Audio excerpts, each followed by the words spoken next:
मैं हूं रूबान सारी और आप देख रहे हैं मिल्लत टाइम्स।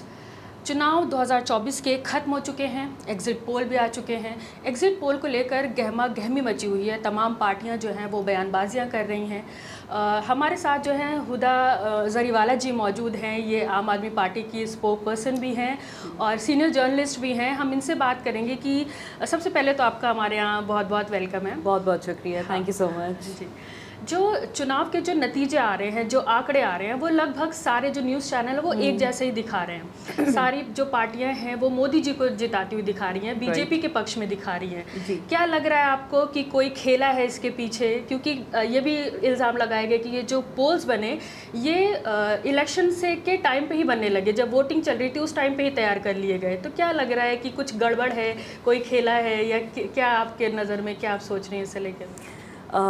जी, सबसे पहले तो थैंक यू सो मच अपने स्टूडियो में बुलाने के लिए, इस इज़्ज़त अफजाई के लिए। 2024 का जो ये चुनाव था ये बड़ा पेक्यूलियर सा और बड़ा एक स्पेशल किस्म का चुनाव था, बिकॉज़ इंडिया गठबंधन ने, इंडिया ब्लॉक ने भी जहाँ जहाँ पे कैंपेनिंग करी है तो उनका एक ये था कि हमें संविधान बचाना है, कॉन्स्टिट्यूशन बचाना है, ये आइन की लड़ाई है, लोगों के हक़ की लड़ाई है, हिंदुस्तान के अस्तित्व की लड़ाई है। तो कहीं ना कहीं ये हमारा जो नैरेटिव था, जो कि ऑब्वियसली एक सच्चा नैरेटिव था, because at the end of the day हमें दिख रहा है कि किस तरह से बीजेपी की तानाशाही जगह जगह घुस चुकी है।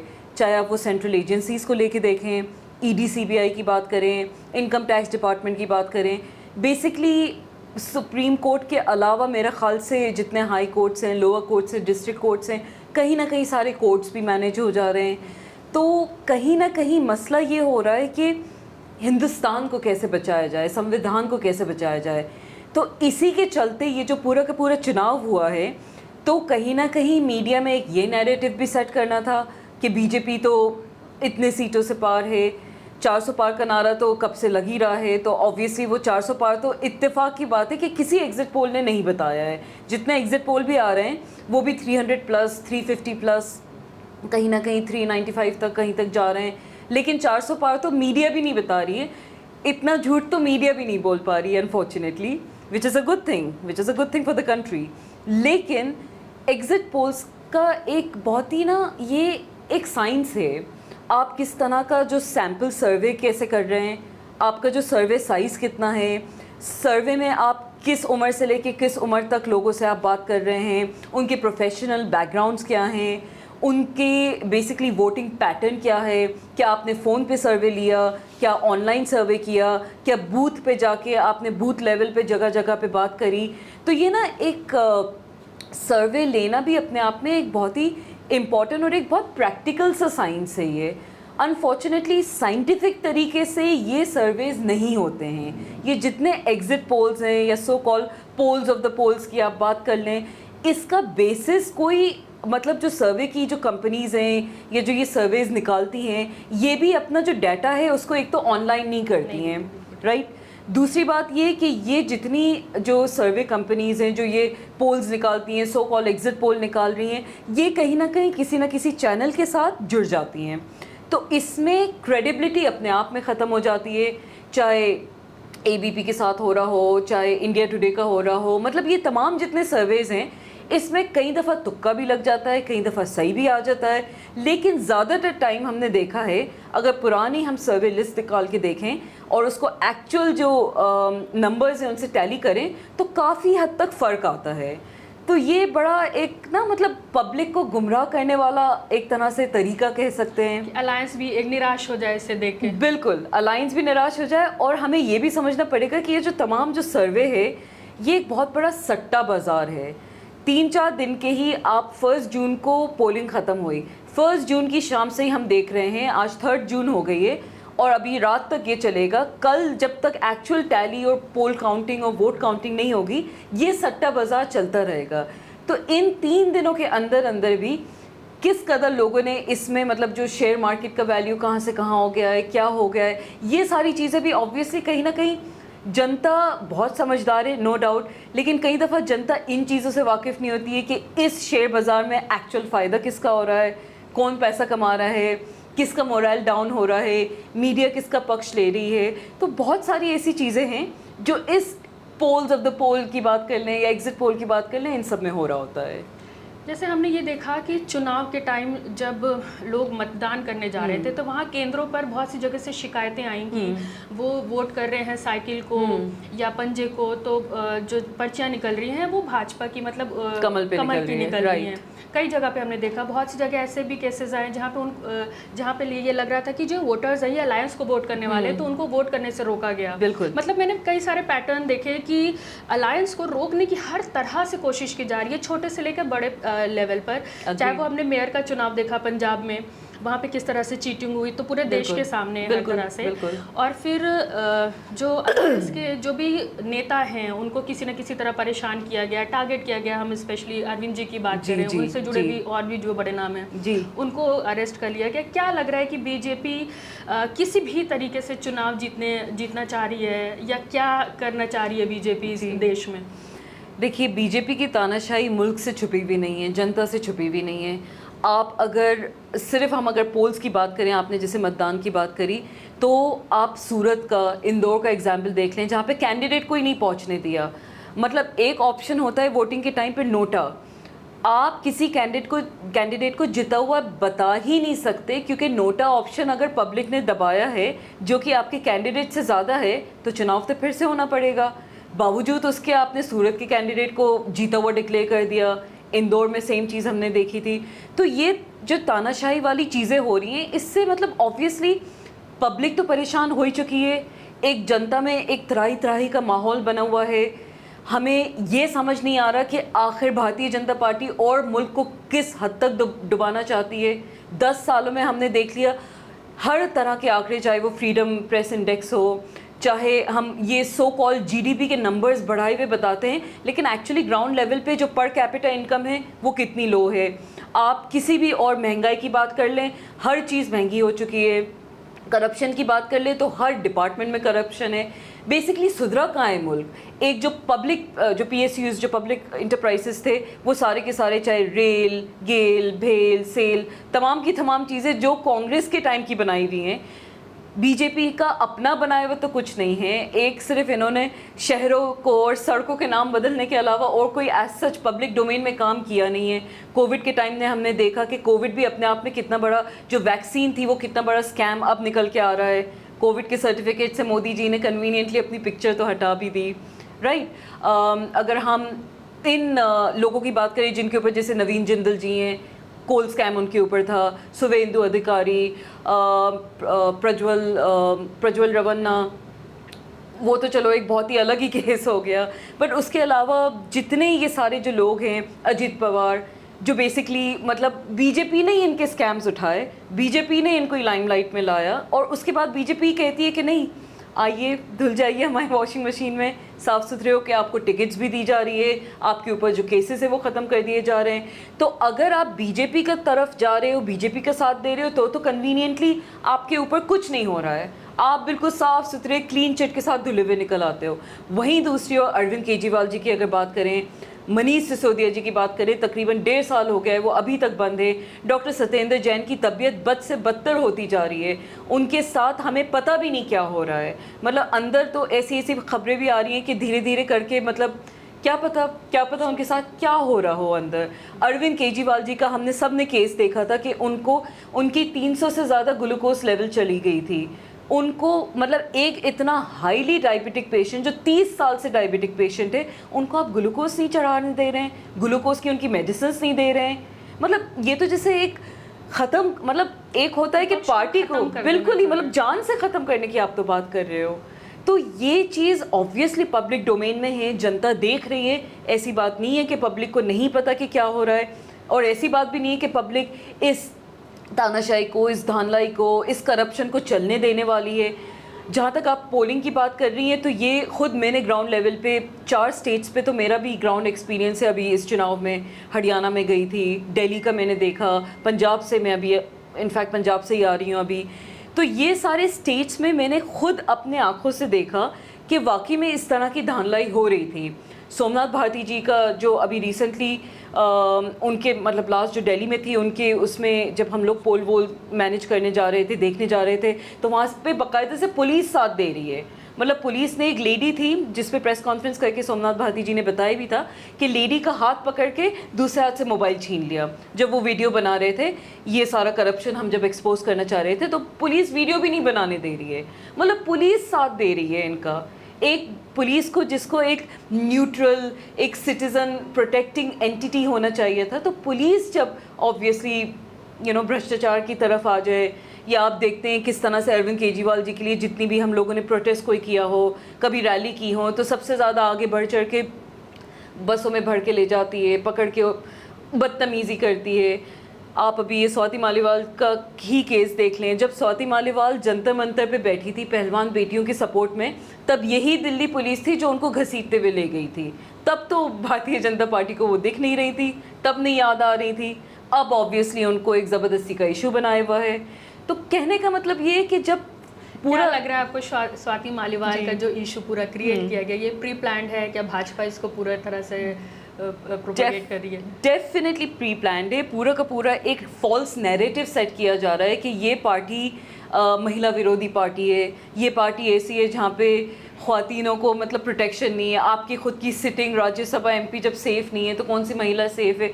I mean, किस हिसाब से ये लोग बात करते हैं? प्रज्वल रेवन्ना की मैंने बात करी, ब्रिजभूषण के केस में अब जाके कहीं ना कहीं उसको मतलब सज़ा दी जा रही है। वो भी सज़ा नहीं दी जा रही है, अब जाके बस उसको घेरे में लिया गया है। तब भी उसके बेटे को टिकट दे दिया, किस हिसाब से दे दिया?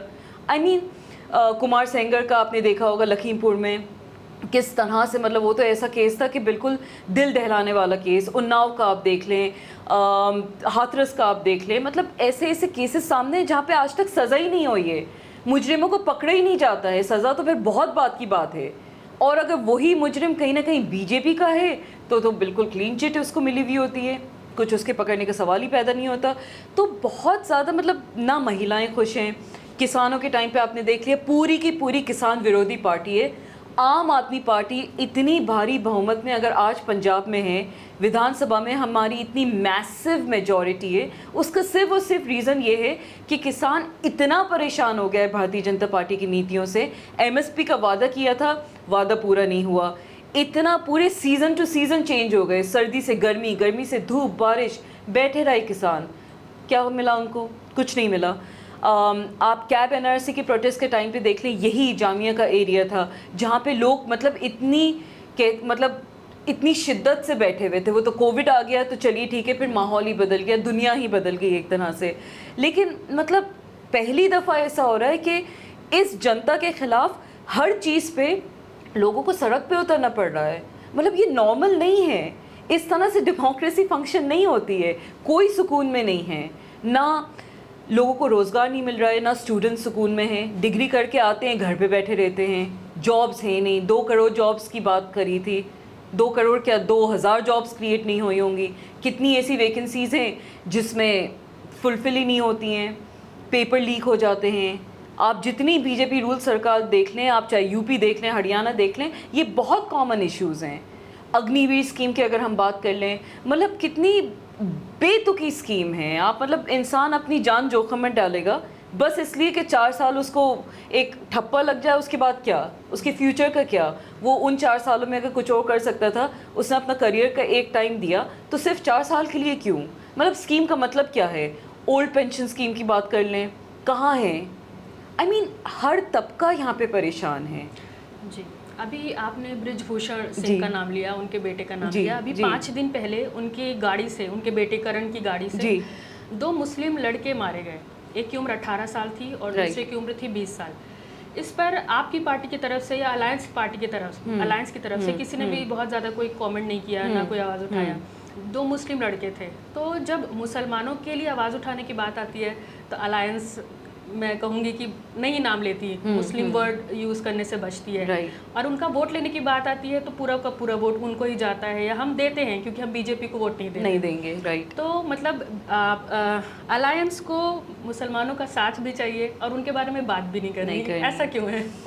अनफॉर्चुनेटली ये जो बात है ये कई दफ़ा उठ के आती है, और ऑब्वियसली इस बात में सच्चाई है भी कि कहीं ना कहीं इंडिया अलायंस ओपनली मुस्लिम फेवर पे बोलने पे या इस तरह के जो चीज़ें हैं उस पे बोलने पे कहीं ना कहीं जितना एक्टिवली बोलना चाहिए या जितना बिल्कुल एकदम कहते हैं ना कि दिल खोल के उस चीज़ का एक स्टैंड रखना चाहिए, प्रोटेस्ट करना चाहिए उस चीज़ पे, वो नहीं करती है। बट इसकी दो वजहें हैं जो मेरी अपनी पर्सनल अंडरस्टैंडिंग है। एक तो ये कि कहीं ना कहीं अगर ओपनली मुस्लिम्स का फेवर करने लगे इंडिया अलायंस के लोग, तो दूसरी जो बेसिकली जो मेजॉरिटी है, चाहे वो हिंदू तबके से हों, सिख तो खैर खुद ही माइनॉरिटी में हो जाते हैं, क्रिश्चियंस भी माइनॉरिटी हो जाते हैं, लेकिन जो एक मेजॉरिटी है कहीं ना कहीं एक तरह से उनको ये नहीं लगने लगे, क्योंकि बीजेपी ने अनफॉर्चुनेटली ऐसा नैरेटिव सेट कर दिया है कि ये तो मतलब घुसपैठियों में पैसा बांट देंगे और तुम्हारा मंगलसूत्र भी छीन लेंगे, टोटियां ले जाएंगे, पता नहीं क्या क्या हमारे प्रधानमंत्री जी भाषण में अपने बोलते रहते हैं बातें। तो क्योंकि एक मुस्लिम के ख़िलाफ़ नैरेटिव सेट ऑलरेडी किया हुआ है, उस चीज़ पे अगर इंडिया अलायंस बोलेगी, कहीं ना कहीं इस वक्त ये जो इतना सेंसिटिव चुनाव का टाइम है उनके अगेंस्ट जा सकता है, जो हम अफोर्ड नहीं कर सकते। Because at the end of the day Muslims BJP को वोट नहीं करते, ये कैटेगोरिकली क्लियरली स्टेटेड फैक्ट है। मुसलमान कभी भी बीजेपी को वोट नहीं करता है। अगर थोड़े बहुत उनके अंदर जो सो कॉल मुस्लिम सपोर्टर्स हैं भी, तो वो बस हो सकता है वो सपोर्टर्स भी दिखाने के लिए हों, क्या पता अंदर से वो भी बीजेपी का फेवर नहीं करते हों। But at the end of the day openly अगर मुस्लिम फेवर की चीज़ें बोलने लगी जाएं तो इस पे वोटिंग पे बहुत फ़र्क पड़ेगा। कई दफ़ा ये मैं आपके चैनल पे क्लियर भी कर रही हूँ कि आपको याद होगा जब वो कोविड नया नया स्टार्ट हुआ था, तो निज़ामुद्दीन पे जो तमाम मतलब एक तरह से फेवर में मरकज़ वाला जो मामला उठा था, तो कई बार मुस्लिम उस पर ना, मतलब ये सवाल मुझसे पर्सनली कई दफ़ा पूछा जाता है, क्योंकि हूँ तो मैं भी एक मुसलमान, तो मुझसे पूछा जाता है कि आपकी पार्टी आम आदमी पार्टी तो खुद एक मुस्लिम विरोधी पार्टी है, या अगर मुस्लिम विरोधी नहीं भी है तो मुस्लिम्स का फेवर नहीं करती। तो उस पर एक सिंपल सा लॉजिक ये है कि अरविंद केजरीवाल जी और आम आदमी पार्टी का कोई भी नेता एंटी मुस्लिम नहीं है। मनीष सिसोदिया जी ने उस चीज़ पे ट्वीट उस वक्त डाली थी, अनफॉर्चुनेटली उस वक्त दिल्ली का चुनाव था, उनके अगेंस्ट ये बात जाने लगी और हम अफोर्ड नहीं कर सकते थे दिल्ली को लूज़ करना। उस एक ट्वीट की वजह से, उस फेवर की वजह से, उस सपोर्ट की वजह से अगर हम दिल्ली लूज़ कर लेते तो बहुत मुश्किल हो जाता। अगर दिल्ली में खुदा न खास्ता बीजेपी आ जाती, क्या कर लेते हम। तो कहीं ना कहीं मुस्लिम्स तो बाई डिफ़ॉल्ट आम आदमी पार्टी को, कांग्रेस को या इंडिया अलायंस को ही वोट करते हैं, बीजेपी को कतई दूर दूर तक वोट नहीं करते। तो ओपनली अगर वो नहीं बोल पाते तो कहीं ना कहीं उसके पीछे ना ये जो पॉलिटिकल नैरेटिव्स जो इतने ज़्यादा इनबेडेड हो गए हैं, इतने ज़्यादा लोगों में, मतलब एक तरह से हो गया कि अगर आपने ज़रा सा फेवर का बोल दिया तो आप तो मुस्लिम अपीजमेंट कर रहे हो, माइनॉरिटी अपीजमेंट कर रहे हो। वो चीज़ कहीं ना कहीं इंडिया अलायंस अफोर्ड नहीं कर पाएगी इस वक्त। क्या यही वजह थी कि मुस्लिम चेहरों को टिकट्स नहीं दिए गए? जहाँ पे बहुत ज़्यादा मुस्लिम वोट्स थे वहाँ पर भी नॉन मुस्लिम चेहरों को टिकट दिए? नहीं, ऐसी बात नहीं है। कहीं दफ़ा जहाँ पे आप यूपी में बात कर ले, ऐसी इंपॉर्टेंट सीट्स हैं जहाँ पे सारे के सारे मुस्लिम चेहरों को ही टिकट्स दी गई हैं। दिल्ली में ऑब्वियसली 7 विधानसभाएं हैं और कहीं ना कहीं ऐसी कोई मुस्लिम मेजॉरिटी वाली लोकसभा, ऐसी मेजॉरिटी वाली लोकसभा नहीं बनती है, तो यहाँ पे एक तरह से तुक नहीं बनता था। लेकिन यूपी देख लें आप, बिहार देख लें आप, इस तरफ साउथ की तरफ चले जाएं तो ऐसा नहीं है, मुस्लिम चेहरे हैं, मुस्लिम चेहरों को बाकायदा से टिकट्स दी गई हैं और हमें उम्मीद है कि इंशाल्लाह उसमें रिज़ल्ट भी बहुत अच्छा आएगा। क्योंकि एक तरह से ये भी होता है कि आप पहले देखते थे तो यूपी की अगर हम एग्जाम्पल ले लें तो सपा का भी कैंडिडेट मुस्लिम, बसपा का भी मुस्लिम, कांग्रेस का भी मुस्लिम, कहीं अगर आम आदमी पार्टी लड़ी है तो वहाँ पे भी 2022 में जो विधानसभा चुनाव है मुस्लिम चेहरों को ही खड़ा करा गया था।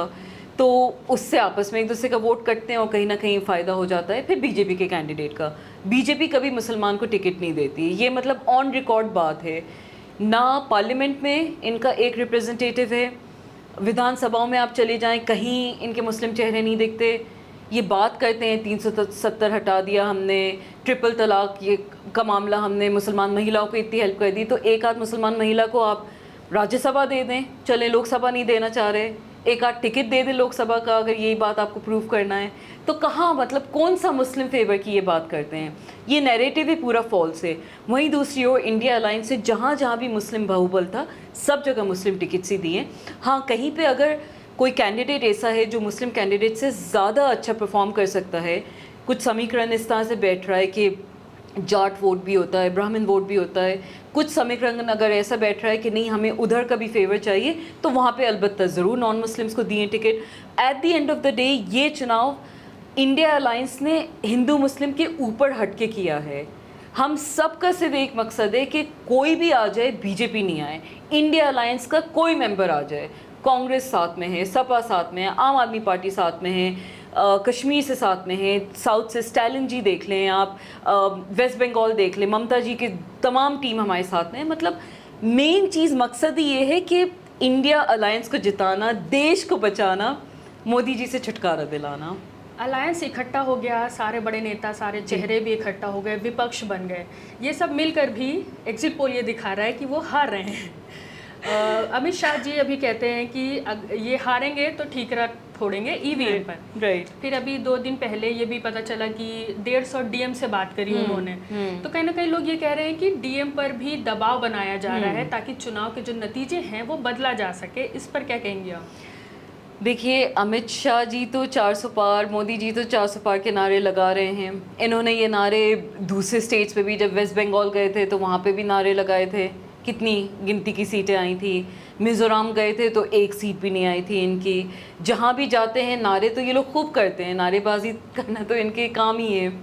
लेकिन 400 पार तो नहीं, जनता इस वक्त तड़ी पार उनको ज़रूर करने वाली है, क्योंकि at the end of the day public जान चुकी है, जनता जान चुकी है, जो वोटर्स हैं वो जान चुके हैं कि हमने 10 साल एक सरकार को दे दिए हैं।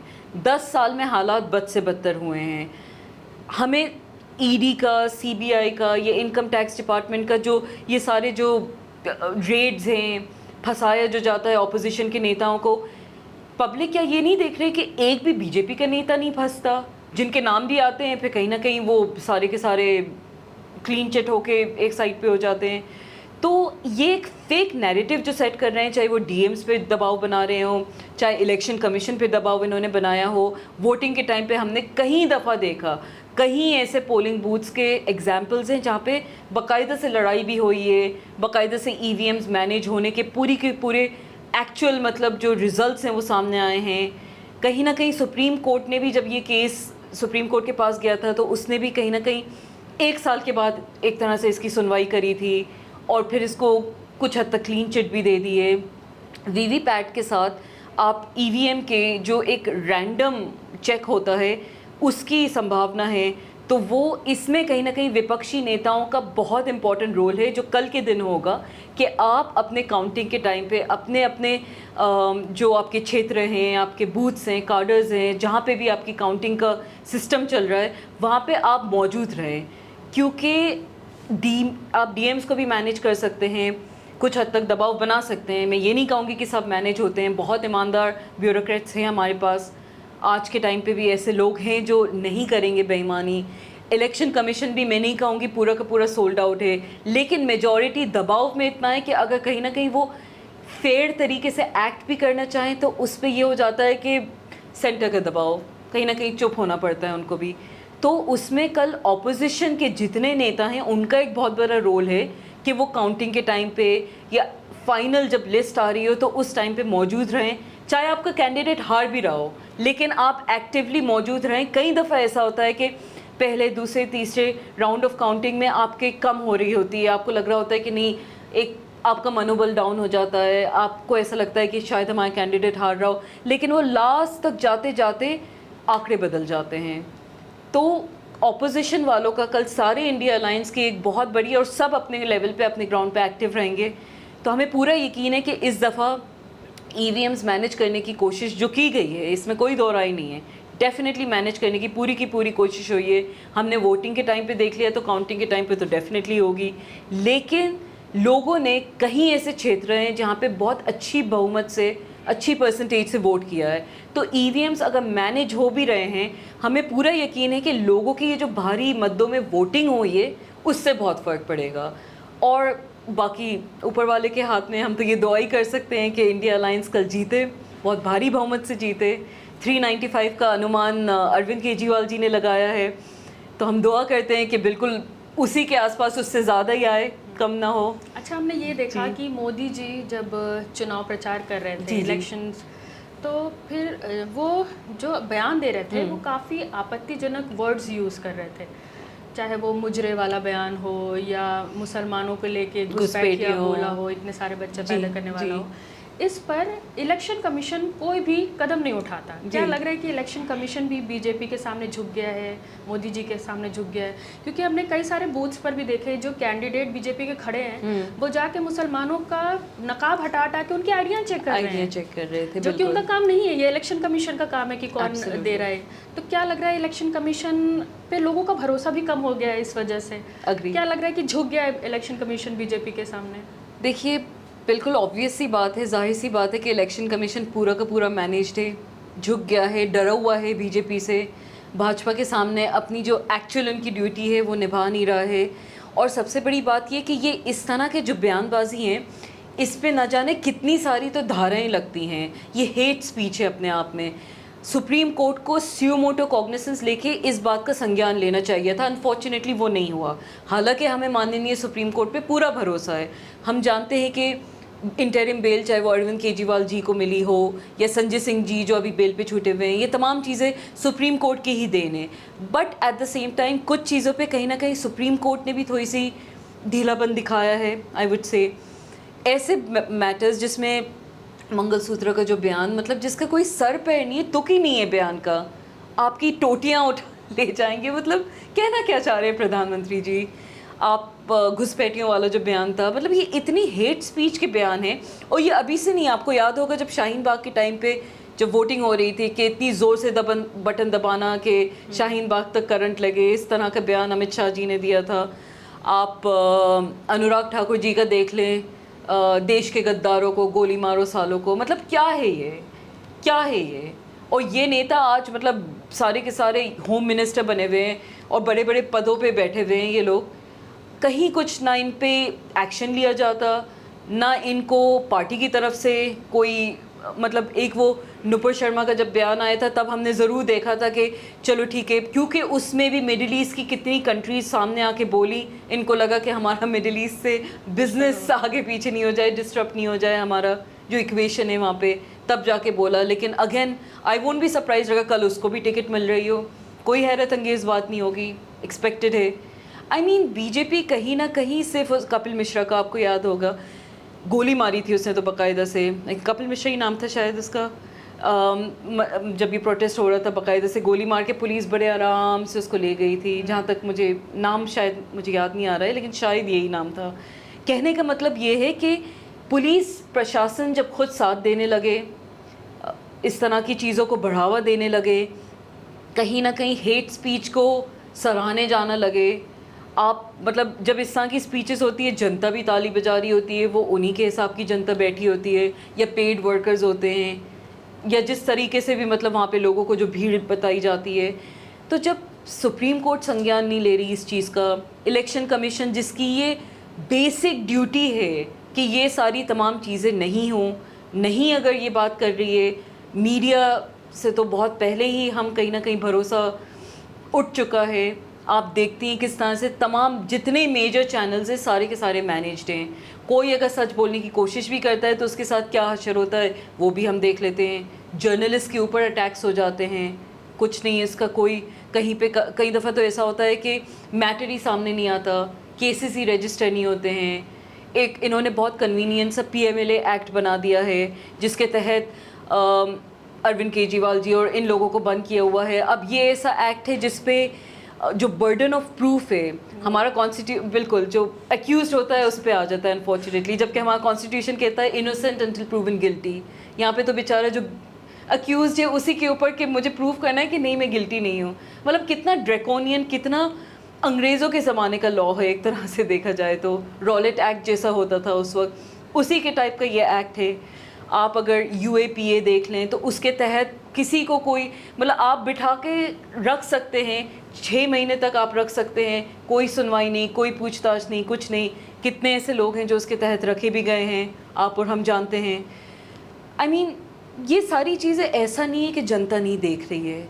कहीं ना कहीं हिंदुस्तान की जो पब्लिक है वो आज भी इस चीज़ को लेके बहुत अवेयर है कि मेरा मुल्क परेशान हो रहा है, मेरे लोग परेशान हो रहे हैं। इट डजेंट मैटर वो हिंदू हैं या मुस्लिम हैं। ये कहते हैं हिंदू राष्ट्र, कहते हैं सबसे ज़्यादा दुश्मन तो ये हिंदुओं के हैं। चलो मुसलमान तो फिर एक माइनॉरिटी में हैं, आप एक माइनॉरिटी को तंग कर लोगे, लेकिन जो इनके खुद के दलित समाज से लोग हैं, जो वाल्मीकि समाज है, हमने गांव-गांव में जाके जब प्रचार करते हैं, गांव-गांव में हम देखते हैं कि कुछ नहीं हुआ है। आप यकीन नहीं करेंगी, मैंने यूपी में ऐसे गांव देखे हैं जहाँ पे लाइट का कॉन्सेप्ट ही नहीं है। उन्होंने आज तक लाइट ही नहीं देखी कि होता क्या है। बस दिन में उठ के सूरज की लाइट में काम करते हैं और रात भर बस कुछ कर नहीं पाते। ये यूपी की मैं बात कर रही हूँ, जो सो कॉल आदित्यनाथ जी की, मतलब वहाँ पे कि हमने यूपी बदल दिया, ये कर दिया। अरे ग्राउंड लेवल पे बताएं, कितने जगह आपने पानी पहुंचा दिया, कितने घरों में बिजली पहुंचा दी, कितने आपने युवाओं को रोज़गार दे दिया। तो ये तमाम जो मुद्दे हैं, मीडिया को बात करनी चाहिए, सवाल उठाने चाहिए। एक प्रेस कॉन्फ्रेंस नहीं करी है 10 सालों में भारतीय जनता पार्टी ने, मतलब अपने आप में कितनी शॉकिंग बात है। वहीं दूसरी ओर Aam Aadmi Party back to back press conferences करती है, कांग्रेस पार्टी इतने सारे प्रेस कॉन्फ्रेंसेस करती है, समाजवादी पार्टी करती है, तमाम जितनी पार्टीज़ हैं सब के सब मीडिया के सामने आते हैं, मीडिया के सवालों का जवाब देते हैं। वही मीडिया भारतीय जनता पार्टी के पास जाके क्यों सवाल नहीं पूछती? मतलब ऐसी भी क्या मजबूरी कि आपके सारे के सारे आपके एंकर्स, आपके रिपोर्टर्स, आपके पूरे के पूरे चैनल्स मैनेज्ड हैं? और अभी जो हो भी रहे हैं मोदी जी के इंटरव्यूज, उसमें मोदी जी ऐसे बोल देते हैं गांधी जी को तो कोई जानता नहीं था जब तक बुक्स नहीं आई थी उनके ऊपर, मतलब फिल्म नहीं बनी थी उनके ऊपर। एग्जैक्टली मतलब तो और चैनल के जो होस्ट हैं वो ऐसे देख रहे होते हैं क्या मतलब क्या हो गया, ये क्या हो गया एग्जैक्टली मतलब फोर्थ पिलर ऑफ डेमोक्रेसी हो आप। मीडिया के पास इतनी पावर है कि आप पूरा का पूरा नैरेटिव सेट कर सकते हो। मैं खुद मीडिया बैकग्राउंड से हूँ, आप इतनी मीडिया की एक मतलब इतनी निडर जर्नलिस्ट हैं आई वुड से। बहुत खुशी होती है कि आपके जैसे लोग हैं अभी, ध्रुव राठी जैसे लोग हैं अभी, शम्स तबरेज़ जी जैसे लोग हैं अभी, जो आज भी सच बोलने का मात्रा रखते हैं। और मुझे पूरा यकीन है कि कहीं ना कहीं इसकी आपको परेशानियां झेलना पड़ती हैं सरकार से, प्रशासन से, लेकिन तब भी चैनल बंद कर दिया जाता है। लोग अगर सरकार के खिलाफ लिख रहे होते हैं या बोल रहे होते हैं, अभी हाल में ही 2-3 चैनल पे एक्शन हुआ, एक चैनल को तो बंद भी कर दिया गया। बिल्कुल बिल्कुल। तो ये क्या है, मतलब आप या तो फिर आप डिक्लेयर कर दो कि हम चाइना या रशिया बन चुके हैं। आप पाकिस्तान में देखिए, इमरान खान साहब की तो पूरी पार्टी छीन ली गई, पार्टी सिंबल छीन लिया गया, जेल में बंद कर दिया, चुनाव नहीं लड़ने दे रहे। रशिया में आप देखें पूरा का पूरा चुनाव पुतिन ने मैनेज करा हुआ है। चाइना में आप देखें चुनाव के नाम पे मजाक होता है वहाँ पे। आई मीन या तो फिर आप बोल दो कि आप पाकिस्तान, रशिया, चाइना बन चुके हो, आप डेमोक्रेसी नहीं हो, आपके पास सेक्युलरिज्म का कोई कॉन्सेप्ट ही नहीं है। आप या तो फिर पूरा का पूरा ये इनको 400 पार सीटें चाहिए क्यों? जब इनसे पूछा जाता है कि सरकार तो 300 पे भी बन सकती है, सर आपको बस एक मेजॉरिटी चाहिए ना, तो 400 पार का इनका रीज़न ही यही है कि कॉन्स्टिट्यूशन बदलना है, रिजर्वेशन इनको ख़त्म करना है, कहीं ना कहीं अगर कोई माइनॉरिटी स्कीम्स हैं वो इनको ख़त्म करना है, कहीं पे भी इनको ऐसा लगता है कि हमारे ख़िलाफ़ कोई चीज़ ऑपोजिशन बन के खड़ी हुई है उसको ख़त्म करना है। तो ऐसे तो फिर नहीं चल सकता। ये ख़त्म करने वाली जो बात है आपकी, मैंने ये देखा कि चुनाव से ठीक पहले अरविंद केजरीवाल जी की गिरफ्तारी हो जाती है। चुनाव से ठीक पहले अकाउंट फ्रीज कर दिया जाता है कांग्रेस पार्टी का जी। और जो भी बड़े चेहरे हैं आम आदमी पार्टी के, उन्हें जेल के सलाखों के पीछे भेज दिया जाता है, क्योंकि कहीं ना कहीं सरकार को ये पता था, उन्होंने पंजाब में देख रखा था कि थोड़ा सा वो मिलते ही पंजाब पे आपका कब्जा हो गया तो क्या लग रहा था कि यहाँ पे भी वो यही मतलब वो डर रहे थे कि कहीं यहाँ पे भी यही सेम चीज़ ना हो, तो सारे बड़े चेहरों को अंदर बंद कर दो ठीक चुनाव से पहले। बिल्कुल एग्जैक्टली यही चीज़ थी, और ये चीज़ कहीं ना कहीं पब्लिक ने भी नोटिस करी है। जब चुनाव का अनाउंसमेंट हुआ उसके बाद अरविंद केजरीवाल जी को उठा के ले जाते हैं बिना किसी सुनवाई के। अरे कौन सा ईडी का ऐसा केस है जिसमें ना प्रोसीजर ऑफ क्राइम मिला है, 1 रुपये का भ्रष्टाचार साबित नहीं कर पाए। कब से चल रहा है ये केस? 2 साल हो चुके हैं।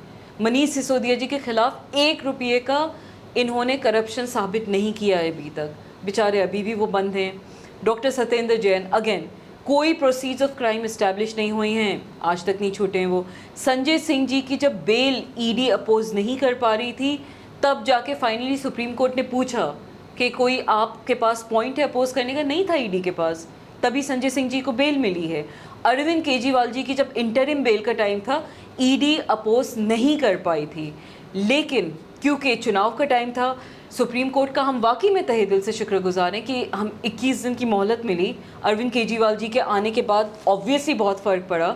वो सारा का सारा पंजाब से लेके दिल्ली से लेके महाराष्ट्र गए, यूपी गए, ऑब्वियसली उनके आने का बहुत एक फ़र्क पड़ा। लोगों में एक कहीं ना कहीं एटलीस्ट सुप्रीम कोर्ट पे एक फेथ रिस्टोर हुआ, री इस्टेब्लिश हुआ कि चलो एक ऐसी जगह है जहाँ पे न्याय की हमें उम्मीद है। वहाँ पर भी ईडी अपोज कर रही थी। ईडी का कहना था कि अगर इन्हें बेल मिल गई तो और जो दूसरे कैदी हैं वो भी ऐसी बेल मांगेंगे। अग्री। लेकिन ये जो सुप्रीम कोर्ट है उसने कहा कि ये एक राज्य के वो चीफ मिनिस्टर है, मुख्यमंत्री है, हेड है, कोई बैकग्राउंड जो है वो कोई क्रिमिनल बैकग्राउंड नहीं है, इसलिए इन्हें दे देना कोई बुरा नहीं है अगर वो मांग रहे हैं। अग्रीड। तो और वही किया उन्होंने।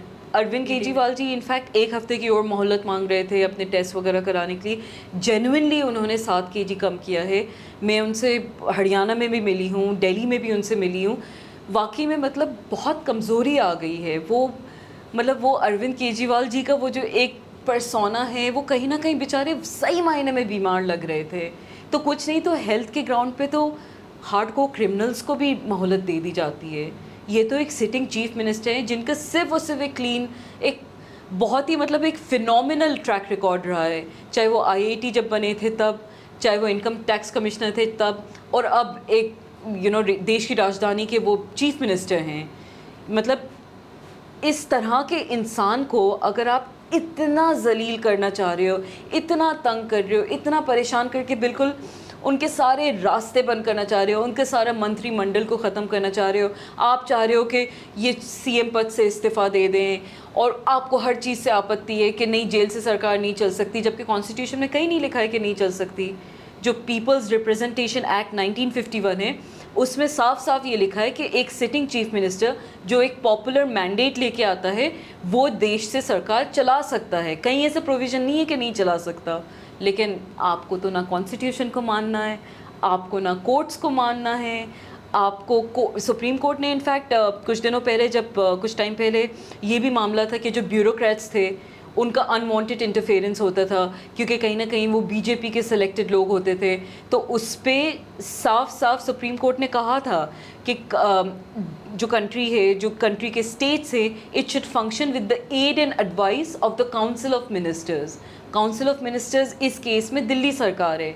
तो आपका ज़बरदस्ती का जो LG की दखल अंदाजी हर चीज़ में आ जाती थी, उस पर कोर्ट ने कहा था कि नहीं हो सकता। काउंसिल ऑफ एडवाइज़र्स, आपको जो चीफ मिनिस्टर के काउंसिल ऑफ एडवाइज़र्स हैं उनके अनुमान, उनके बेसिकली उनकी तरफ से जो उनके गाइडलाइंस हैं या उनकी जो भी नीतियाँ हैं उसके हिसाब से आपको चलाना पड़ेगा दिल्ली को। कहाँ माना इन्होंने? LG का दखल अंदाजी आज तक ख़त्म नहीं हुई है, हर जगह इनको बोलना होता है। स्वाति मालीवाल जी के केस में मतलब ज़बरदस्ती LG का बयान आना, मतलब कोई सेंस नहीं था उस बयान का। जब वो बयान दे रहे हैं तो इससे साफ जाहिर है कि अचानक से सारा स्वाति मालीवाल की तरफ डाइवर्ट शिफ्ट हो गया। हाँ, जब मणिपुर का कोई किस्सा होता है तब बीजेपी ने कुछ नहीं बोला। जब बेटियां देश की वहाँ बैठी हुई थी जंतर मंतर पर, हमारी वो उस पर कुछ नहीं बोला। स्वाति मालीवाल की तरफ इनका सबका एक साथ हो गया। और वो भी ऐसे केस में, अरे आप खुद ही देखिए, एक सिटिंग राज्यसभा MP जो कि उसी पार्टी की है, वो अगर चीफ मिनिस्टर के ड्राइंग रूम में बैठी हुई है, ऐसे अचानक से आके उनका PA आपको मारने लगेगा। मतलब अचानक से आके, मतलब ये तो दुश्मन भी कोई किसी के पास जाता है तो भी उनके बीच भी पहले शायद बहस मुबाइस होती है और फिर जाके कहीं मार पिटाई पे बात जाती है। ये तो एक लेडी राज्यसभा की MP की बात कर रहे हो आप। क्या कैमरा सारे के सारे आप बंद कर दोगे? क्या पुलिस जब आएगी तो आप CCTV क्या नहीं पूछेगी? स्वाति मालीवाल जी एक इंटरव्यू में खुद बताती हैं कि उनका उनके साथ जिन पिन आरोप लगाया, राइट, विभव कुमार जी, विभव जी, उनका 15-16 साल का रिश्ता है। वो तब से जानती है उनको, जब से वो इस फील्ड में आई तब से जानती है। तो अचानक से विभव आके उन्हें क्यों मारने लगेंगे, ये चीज़ थोड़ी सी यकीन करने में थोड़ा सा सबको ही दिक्कत हुआ। बिल्कुल। चलिए मैं आपसे एक आखिरी सवाल पूछती हूँ, और एक और चीज़ हो गया हमारा। बिल्कुल, जस्ट फॉर द रिकॉर्ड, विभव कुमार जी से भी मैं मिली हूँ। वो जेन्युइनली बहुत ही डिसेंट किस्म के इंसान हैं। वो पार्टी में अभी से नहीं, केजरीवाल जी के साथ भी वो पार्टी के बनने से पहले के जुड़े हुए हैं वो। और जेन्युइन इंसान है वो। मतलब उनके लिए जब हम लोग ने भी सुना था कि इस तरह का मैटर हुआ है, कोई यकीन करने को तैयार नहीं था कि ये पॉसिबल ही नहीं है। बावजूद उसके संजय सिंह जी ने प्रेस कॉन्फ्रेंस करके स्वाति मालीवाल को बेनिफिट ऑफ डाउट दिया था कि वाकई में अगर कुछ हुआ है पार्टी आपके साथ खड़ी है, और वो मिलने भी गए थे, उसी वक्त उनके घर पे मिलने गए थे। लेकिन ऑब्वियसली कहीं ना कहीं जब पार्टी के सामने सारी सच आया, सीसीटीवी की सारी फुटेज आई, उनकी वीडियो रिलीज़ हुई, साले टकले और पता नहीं क्या क्या, एक सिटिंग राज्यसभा लेडी एमपी का ये बयान, ये बातचीत नहीं हो सकती। मतलब आपका एक डेकोरम होता है, एक तौर तरीका होता है। आप सिक्योरिटी गार्ड्स को, वहाँ पे जितने सिक्योरिटी पर्सनल थे, आप उनसे बदतमीज़ी कर रहे हो, ये सब कर रहे हो, तो कहीं ना कहीं ये चीज़ नहीं दिखेगी बीजेपी को कि अगर कोई इस तरह से वो चीज़ें भी देखिए आप। फिर आप सारा का सारा, वो बेसिकली गई थी अरविंद केजरीवाल, क्या पता शायद अरविंद केजरीवाल जी को फंसाने गई थी, वो तो शुक्र है उस दिन नहीं मुलाकात हो पाई, या जो भी, एक कुदरत भी तो साथ देती है। फिर कहीं ना कहीं ऑब्वियसली आपके चीफ मिनिस्टर को कोई हार्म करने आएगा तो विभव कुमार जी तो क्यों स्टैंड नहीं लेंगे सीएम साहब का। और अगर वाकई में ये सो कॉल मार पिटाई हुई होती, वो तो उसी वक्त गई थी पुलिस स्टेशन, क्यों फाइल नहीं करा उन्होंने केस? 3 दिन के बाद उन्होंने क्या सोच विचार करके, किस बीजेपी के नेता से वो टच में थी, क्या थी, ये सच तो सिर्फ वो ही जानती हैं या ऊपर वाला जानता है।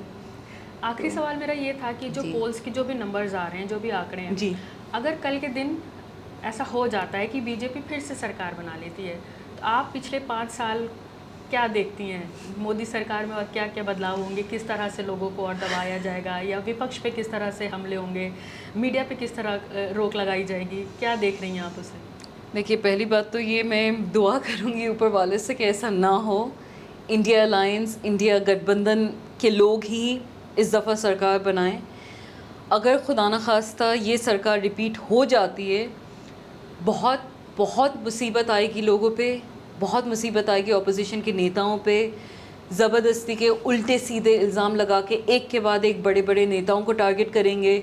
जब बड़े नेताओं से ये लोग निपट जाएंगे तो उसके बाद फिर मीडियम लेवल, एक कार्यकर्ता लेवल तक पे आ जाएंगे। आप ओपनली अपना कहीं पे कोई विचार नहीं रख पाएंगे। मीडिया हाउसेस जो कहीं ना कहीं सही मायने में ट्रू जर्नलिज़म करते हैं, सबसे ज़्यादा टारगेट में वो आएंगे। उनके चैनल्स पे या तो ज़बरदस्ती के कोई आईटी का रेड डलवा देंगे, किसी जर्नलिस्ट को कुछ उल्टा सीधा इल्ज़ाम लगा के फंसवा देंगे, चैनल बंद करवा देंगे, जिस तरह से अभी भी कर रहे हैं। तो बहुत सारी ऐसी समस्याएं जो आने वाली हैं। मुल्क की हालात बद से बदतर हो जाएगी। महंगाई ऑलरेडी चरम सीमा पर है, कहाँ से कहाँ गिर जाएंगी, लोगों के हालात किस तरह से गिर जाएंगे। कहीं पे भी लोगों को नौकरियां तो अभी भी नहीं मिल रही हैं, आगे आने वाले 5 साल में तो यूथ का, युवा का क्या ही हाल होगा हमें नहीं पता। और ये वही यूथ है जिसको नौकरी नहीं मिलती है, फिर उल्टे सीधे फिर कामों में लग जाते हैं, चाहे वो उल्टे सीधे नशे करने लग जाते हैं, उल्टे सीधे करप्शन वाले काम करने लग जाते हैं, क्योंकि आप उनको सोर्स ऑफ इनकम क्रिएट करके नहीं दे रहे हो। जो महिलाएं हैं जो घर चलाती हैं, गैस के सिलेंडर के प्राइसेस ऑलरेडी इतने हाई हैं, हर चीज़ के, चाहे वो बिजली हो, पानी हो, हर चीज़ के प्राइसेस कहाँ से कहाँ हाइक अप हो जाएंगे। एक वर्ल्ड सिनारियो पे भी अगर देखें तो कहीं ना कहीं इंडिया अपना जो स्टैंड्स है, जो एक मतलब कहते हैं ना कि जिसे एक अच्छे मुल्क के तौर पे, एक जिसकी जीडीपी अच्छी हो रही हो, जिसकी नीतियों से लोग प्रभावित हो रहे हो इन अ गुड वे, वो सारी चीज़ें बद से बदतर हो जाएंगी। इंटरनेशनल लेवल पे भी हमारी गिनती बहुत कम हो जाएगी। आज भी हम देख रहे हैं ग्लोबल हंगर इंडेक्स में देख लो, चाहे वर्ल्ड फ्रीडम इंडेक्स देख लें, किसी भी तरह के जो इंडेक्स हैं हम पिछले 10 सालों में नीचे ही गिरे हैं। कोई एक इंडेक्स ऐसा नहीं है कि हम इस नंबर से लेके बेहतर हुए हों। तो वो और मज़ीद हम कितने गिर जाएंगे ऊपर वाला ही जानता है। तो आगे आने वाला वक्त ऑब्वियसली माइनॉरिटीज़ के लिए बहुत समस्याएं होंगी। माइनॉरिटीज़ जहाँ आज भी आप देखती हैं कि ओपनली बेचारे नमाज नहीं पढ़ पाते, अजानों के जो वॉल्यूम्स है वो हर जगह कम कर दी गई हैं, स्पीकर हटा दिए गए हैं। आप आगे आने वाला वक्त उनके लिए कोई बेहतर होते हुए तो नहीं दिख रहा। और सिर्फ मुसलमान क्यों, ना ये लोग सिखों के भी, सरदारों के भी ये लोग सगे नहीं हैं। एक मेजर जो किसान का तबका है वो सरदारों का है, उनके ऊपर परेशानियां और मज़ीद बढ़ेंगी। जो पिछड़ा समाज है, SC ST का जो समाज है, उनकी रिज़र्वेशन हटाने की बात हो रही है, तो कहीं ना कहीं वो बहुत नेगेटिवली इससे इम्पैक्ट होंगे। तो बहुत सारी ऐसी चीज़ें हैं जो कहीं ना कहीं बुरी होती जाएंगी। विमेन की सेफ्टी और एम्पावरमेंट की अगर हम बात कर लें, महिला सुरक्षा वैसे ही कहीं नहीं दिख रही है। दिल्ली पुलिस अपना काम सही से नहीं कर पाई है। यूपी में हम देख रहे हैं कि आए दिन हर कुछ देर में एक ने कुछ सर्वे पढ़ रही थी, हर कुछ मिनट में एक रेप का केस होता है। और ये तो वो केसेस है जो रिपोर्ट हो जाते हैं, जो नहीं रिपोर्ट होते उनका तो हमें पता भी नहीं आंकड़ा। तो आने वाला वक्त मुश्किल ही होगा अगर खुदा खास्ता ऐसा हो, लेकिन हम दुआ करेंगे कि इंशाल्लाह इंडिया गठबंधन ही जीते। आम Aadmi party, Congress party, India alliance के जितने पार्टनर्स हैं वो तमाम लोग आएँ, अच्छी राजनीति होगी, अच्छे नेता होंगे, अच्छी पॉलिसीज़ होंगी, लोगों के लिए एक अच्छा फ्यूचर होगा, यूथ का फ्यूचर ब्राइट होगा और कहीं ना कहीं मुल्क फाइनली फिर से एक डेवलपमेंट की तरफ बढ़ेगा। तो हम तो यही दुआ करते हैं कि इंडिया गठबंधन ही आए, बाकी ऊपर वाले के हाथ में। आप सुन रहे थे हुदा जरीवाला जी को, मैं हुरूबा अंसारी। देखते रहिए मिल्लत टाइम्स।